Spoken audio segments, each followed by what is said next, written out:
إن الحمد لله نحمده ونستعينه ونستغفره ونستهديه ونستنصره ونعوذ بالله من شرور أنفسنا ومن سيئات أعمالنا من يهده الله فلا مضل له ومن يضلله فلا هادي له وأشهد أن لا إله إلا الله وحده لا شريك له وأشهد أن محمدا عبده ورسوله أما بعد فإن أحسن الحديث كتاب الله وخير الهدي هدي محمد وشر الأمور محدثاتها وكل محدثة بدعة وكل بدعة ضلالة وكل ضلالة في النار اللهم صل على محمد وعلى آل محمد كما صليت على إبراهيم وعلى آل إبراهيم إنك حميد مجيد اللهم بارك على محمد وعلى آل محمد كما باركت على إبراهيم وعلى آل إبراهيم إنك حميد مجيد أعوذ بالله من الشيطان الرجيم بسم الله الرحمن الرحيم إن أصحاب الجنة اليوم في شغل فاكهون هم وأزواجهم في ظلال على الأرائك متكئون لهم فيها فاكهة ولهم ما يدعون سلام قولا من رب الرحيم ان اصحاب الجنت اليوم، آج کے دن جنت والے، باغات والے، فی شغل فاکہون، وہ خوش طبی میں مصروف ہوں گے، وہ خوش طبی میں مگن ہوں گے۔ ہم و ازواجہم فی ظلال، یہ لوگ، یہ جنتی، یہ متقی پرہیزگار اور ان کی بیویاں، بچے، اہل و عیال علی الارائک متکئون، ریشم اور سونے کی مسہریوں پر ٹیک لگائے بیٹھے ہوں گے۔ لہم فیہا فاکہۃ، ان کے لیے ان باغات میں میوہ جات ہوں گے۔ وَلَهُمْ مَا يَدَّعُونَ، اور ان کو وہاں ہر چیز میسر آئے گی جس کا وہ حکم کریں گے۔ سلام قولا من رب الرحیم، رب رحیم کی طرف سے ان کو سلام بھیجا جائے گا۔ گزشتہ جمعے میں نے آپ کے سامنے جو آیات تلاوت کی تھی، ان آیات میں رب ذوالجلال نے آپ کو خوب ڈرایا تھا، خوب جھنجھوڑا تھا۔ ڈرانے اور جھنجھوڑنے کا مقصد آپ کو اس بات کے لیے آمادہ اور تیار کرنا تھا کہ بھائی اس سے بچ جاؤ، بڑا خطرناک اور خوفناک منظر ہے، مقام ہے، اس سے بچ جاؤ۔ اور آج جو میں آپ کے سامنے آیات تلاوت کی ہے، اس میں رب ذوالجلال نے آپ کو اتنا خوش کیا ہے جتنا کہ آپ سوچ بھی نہیں سکتے۔ پہلی آیات میں ڈرایا تھا اور آج خوش کیا ہے، اور مقصد دونوں سے ایک ہے۔ وہاں ڈرانے کا مقصد تھا کہ اس سے بچاؤ، اور یہاں خوش کرنے کا مقصد ہے کہ اسے حاصل کرنے کی کوشش کرو۔ فرمایا ان اصحاب الجنت اليوم فی شغل فاکہون، کہ جنتی جو ہے نا، جو لوگ جنت میں چلے گئے، یعنی آپ لوگ انشاءاللہ سب جب جنت میں جائیں گے نا، تو پھر اللہ کیا فرماتے ہیں، پھر کیا ہوگا؟ فی شغل فاکہون، پھر وہاں آپ کا کام بس ایک ہی ہوگا، خوش طبی، تفریح کرنا کام ہوگا۔ اللہ کہہ رہا فی شغل فاکہون، کہ وہاں آپ کا کیا کام ہوگا؟ اور یہ عربی کا قاعدہ ہے کہ جب خبر مقدم ہو جاتی ہے نا جار و مجرور کی شکل میں، تو یہ حصر کا فائدہ دیتی ہے، خاص کرنے کا فائدہ دیتی ہے، اور یہاں یہی ہے، یعنی اس کا مقصد یہ ہے کہ وہاں آپ کا بس ایک ہی کام ہوگا، فی شغل فاکہون، وہاں آپ خوش طبی کریں۔ جیسے ہم لوگ جو ہے نا اس میں عام میں ہے تو وہ محاورہ غلط، ہم لوگ کہتے ہیں آؤ بھائی گپ شپ لگائیں، خوش گپیاں کریں، یہ محاورہ غلط ہے، کیونکہ گپ کی اجازت کسی حال میں بھی نہیں ہے۔ تو اللہ رب العزت نے گپ کا نہیں کہا، کہا فی شغل فاکہون، وہاں وہ ان کا ایک ہی شغل ہوگا، ایک ہی کام ہوگا کہ وہ خوش طبی کریں گے۔ پھر فرمایا ہم وازواجہم، پیچھے بھی وہ ڈراتے وقت بھی یہی کہا تھا کہ وہ اور ان کی بیویاں، جو گزشتہ جمعے آیات پڑھی تھی نا اس میں بھی یہی تھا کہ وہ اور ان کی بیویاں جو ہے نا وہ جہنم کا ایندھن ہوں گی، اور یہاں کیا کہا کہ وہ اور ان کی بیویاں، ان کے اہل و عیال، اس لیے کہ خوش طبی کا مزہ بھی تبھی آتا ہے نا جب آدمی اپنے اہل و عیال میں بیٹھا ہو۔ تو اللہ رب العزت نے دیکھے انسان کے مزاج کو ملحوظ رکھ کر اللہ ذوالجلال نے وہ اسی پیرائی میں باتیں بیان کی ہیں۔ اکیلا آدمی خواہ کتنا بھی مالدار کیوں نہ ہو، دیارے میں غیر میں بیٹھا ہے، بڑے ڈالر اسے تنخواہ کے روز ملتے ہیں، روز ہزار اس کو ڈالر ملتا ہے پے کا، اور بیوی بچے اس کے پاکستان کے اندر ہے، وہ نہ خوش نہیں ہوگا، اس کو نہ یاد ستاتی رہے گی۔ ایسے ہی ہے نا؟ تو رب ذوالجلال فرماتے ہیں کہ یہ جنت میں ہوں گے اور ان کی بیویاں اور بچے بھی ان کے ساتھ ہوں گے۔ اللہ اکبر۔ پھر درمیان فرمایا ہم وازواجہم فی ظلال، وہ اور ان کی بیویاں علی الارائک متکئون، وہ اور ان کی بیویاں سونے کی مساری ہوگی اور اس کے اوپر ریشم کا گدا اور تکیہ لگا ہوگا۔ تو رب ذوالجلال نے متکئون کہا ہے۔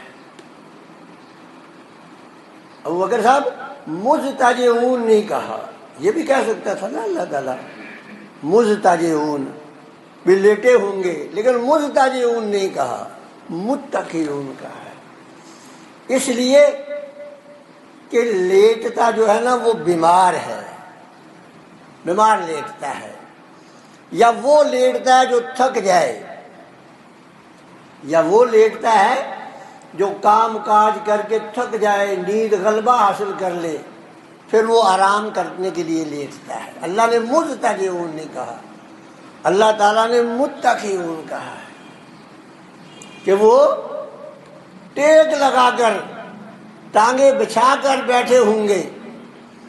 یہ اس لیے کہا کہ اس دور میں بھی نا یہ جو اہل عرب تھے یہ جایا کرتے تھے تجارت کرنے کے لیے، شام، روم اور ایران آیا کرتے تھے، تو وہ یہ دیکھا کرتے تھے کہ وہاں کا بادشاہ اور اس کی ملکہ جو ہے نا وہ تخت پر ٹیک لگا کر بیٹھے ہوتے تھے، اور یہ بیچارے بکریوں کے چرواہے، ان کے لیے تو دروازہ لگانے کے لیے ان کے پاس تو لکڑی بھی نہیں ہوتی تھی، اینٹ پتھروں کا مکان بنایا، کھجور کی شاخوں کی چھت ڈالی اور دروازے کی جگہ پہ آگے کوئی چادر تان لی۔ اب جب یہ دیکھتے تھے وہاں کہ بادشاہ اور ملکہ جو ہے وہ بیٹھے ہوئے ہیں، تو رب ذوالجلال نے ان بکریوں کے چرواہوں کو کہا کہ یہ مقام تمہیں بھی مل سکتا ہے، تھوڑی سی محنت کرنی پڑے گی، یہ مقام تمہیں بھی مل جائے گا۔ وہ جو ہے نا روم کیسر و کسریٰ کا جو تم نے مشاہدہ کیا ہے، یہ مشاہدہ تمہیں وہاں ہوگا۔ لیکن جو پہلا جملہ ہے نا فی شغل فاکہون، یہ ان کو بھی میسر نہیں تھا۔ تخت پر بیٹھے تھے، خوش طبی ضرور کر رہے تھے، لیکن تخت کے ارد گرد جو ہے وہ گارڈ بھی لگے ہوئے تھے، بھئی کوئی آ کر نہ حملہ ہی نہ کر دے۔ دل میں سکون نہیں تھا، ظاہری اگرچہ سکون تھا۔ رب ذوالجلال نے فرمایا شغل کا لفظ بول کر کہ ان کا ایک ہی کام ہوگا، فی شغل، یعنی ان کو کسی قسم کا کوئی خوف و خطر نہیں ہوگا، دل بڑا مطمئن ہے، اور بیٹھے ہیں جناب گاؤ تکیے کے اوپر ٹیک لگا کر۔ لہم فیہا فاکہۃ، اور اس کے وہاں ان کے لیے میوہ جات ہوں گے۔ فاکہہ کا لفظی معنی ہوتا ہے خوش ہونا، اور میوے کو بھی فاکہہ اسی لیے کہتے ہیں کہ اسے دیکھ کر آدمی خوش ہو جاتا ہے۔ اور ویسے بھی اگر آپ دیکھا جائے نا تو یہاں بھی رب ذوالجلال نے بڑا کمال کیا ہے، فرمایا لہم فیہا فاکہۃ، اس کے لیے اس جنت میں نا ان کے لیے میوہ جات ہوں گے۔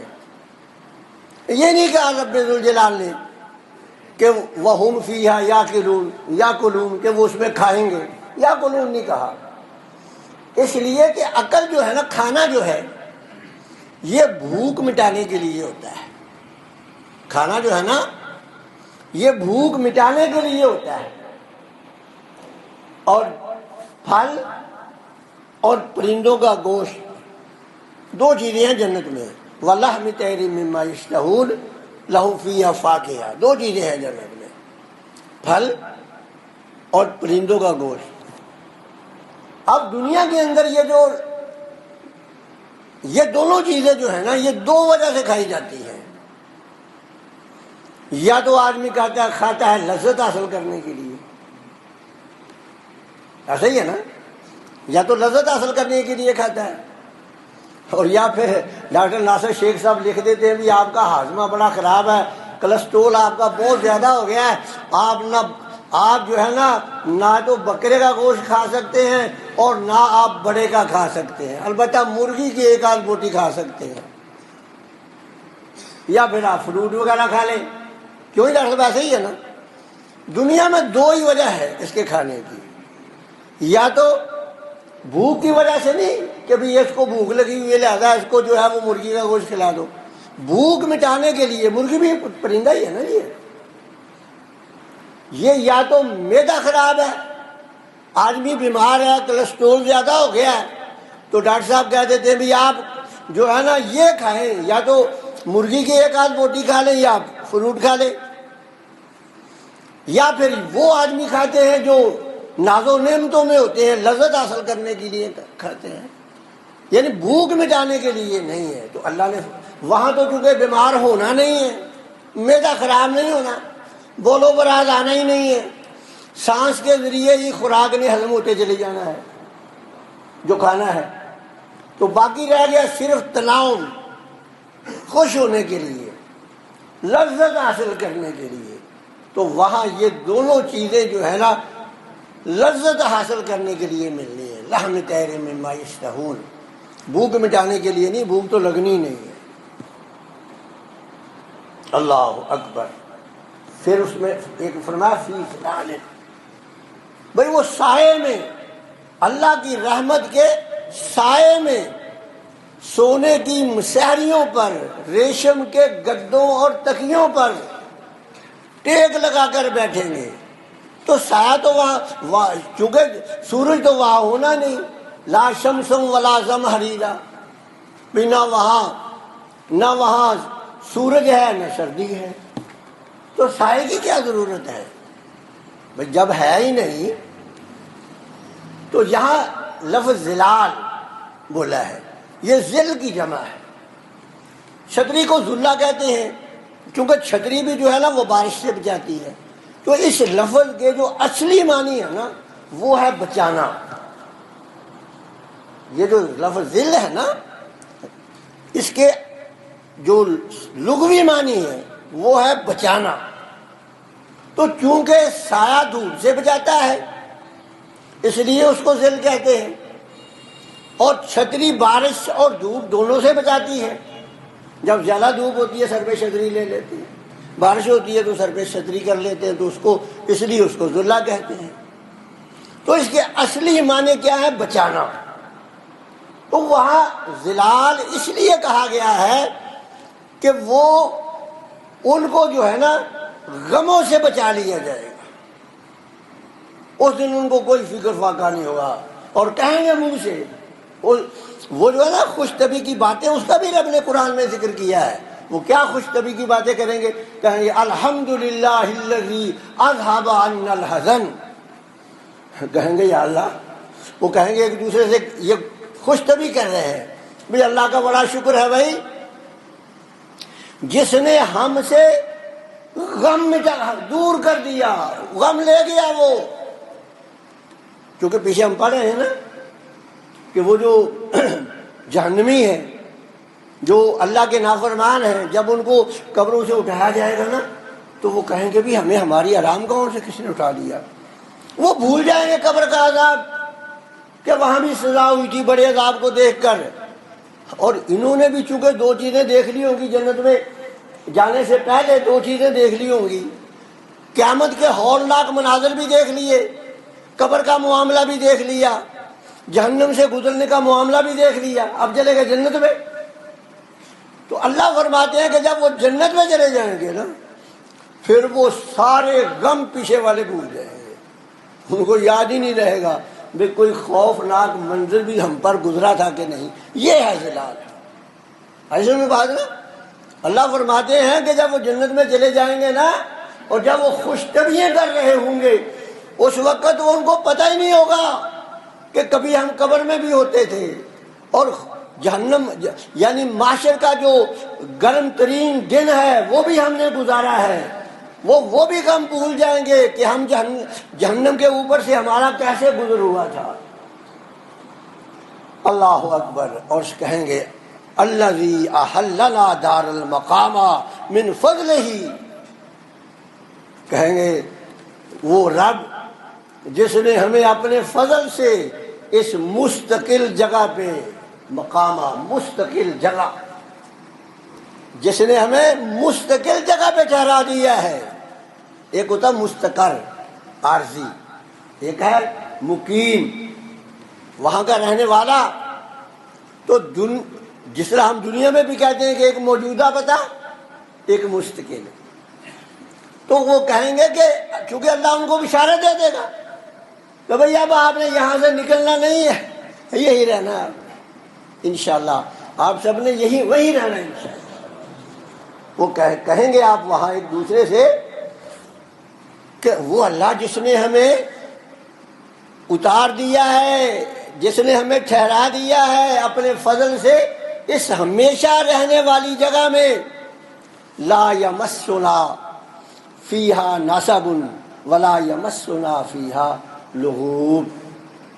یہ ایسی جگہ ہے نہ تو ہمیں تھکاوٹ پہنچے گی نہ کوئی مصیبت پہنچے گی.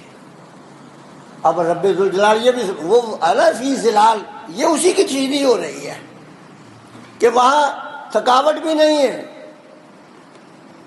میں نے پہلے کہا نا مستجیعون نہیں کہا، مستجیعون اس لیے کہا کہ لیٹا لیٹا آدمی تھک جاتا ہے، اسی لیے وہ ہاسپٹلوں کے جو بیڈ ہوتے ہیں نا وہ ان کے اندر لگا ہوتا ہے، ابھی ان کو جو ہے نا چلا کر اوپر پیچھے سے اونچا بھی کر دو تاکہ یہ لیٹا لیٹا جب تھک جائے نا تو پھر اوپر کر دیا جائے بھی، تاکہ کچھ اس کو تھوڑا، کیوں ڈاکٹر صاحب یہی وجہ کہ نہیں وہ جو لگایا ہوتا ہے آپ لوگوں نے بھی اس کو ذرا تھوڑا سا پیچھے سے اوپر اونچا کر دو۔ تو رب ذوالجلال نے آپ کی فطرت کے مطابق سامان کیا،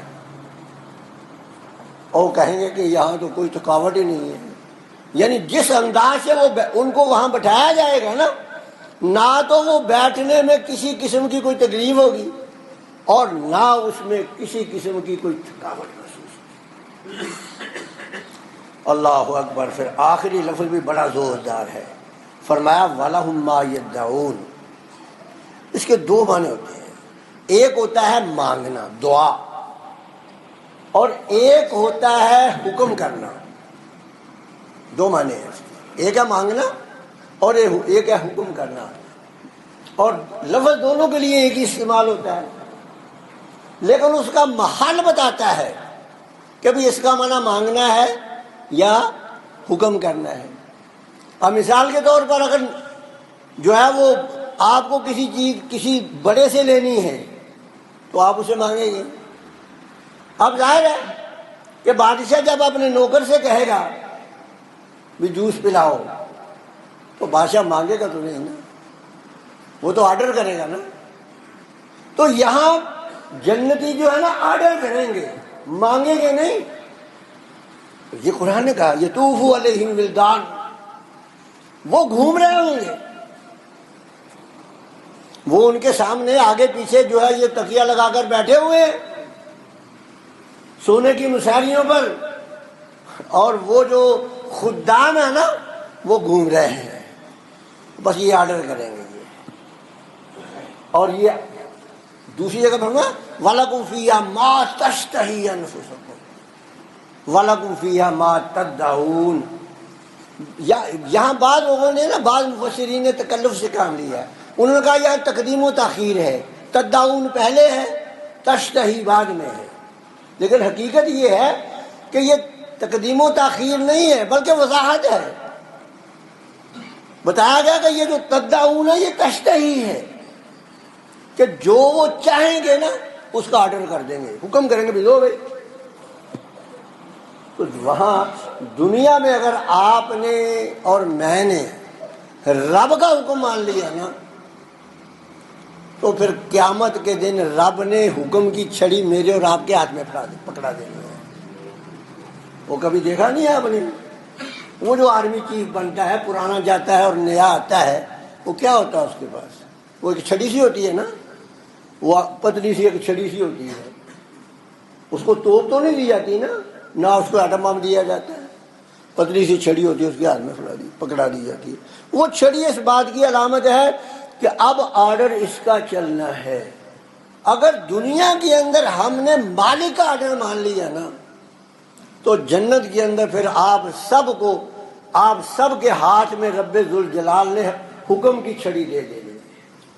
پھر آپ کے دل میں خیال پیدا ہونا ہے اور آپ نے اس کا آرڈر جاری کر دینا ہے، اور یہ سارے آپ کے ثواب دیدی اختیارات ہوں گے، اور وہاں کوئی نیب ویب کا ادارہ بھی نہیں ہوگا کہ بھئی یہ آرڈر آپ نے کیوں کیا۔ وہاں آپ کے پاس رب ذوالجلال نے آپ کو مکمل طور پر اختیارات دے دینے ہیں، اور اگر میں اور آپ یہ چاہتے ہیں یہ اختیارات تو پھر میرے بھائیوں پھر رب ذوالجلال کے جو آرڈر ہیں وہ میں اور آپ دنیا میں مان لیں تو اللہ رب العزت نے آپ کے لیے اور میرے لیے بڑا کچھ رکھا ہے۔ اللہ سے یہ دعا ہے کہ اللہ تعالیٰ یہ سب چیزیں جن کا آج تذکرہ میں نے قرآن مجید کی آیات کی روشنی کے اس میں کیا ہے، اللہ سے دعا ہے کہ یہ اللہ تعالیٰ مجھے بھی اور آپ کو بھی یہ ساری کی ساری چیزیں عنایت کر دے۔ وآخر دعوانا الحمدللہ رب العالمین۔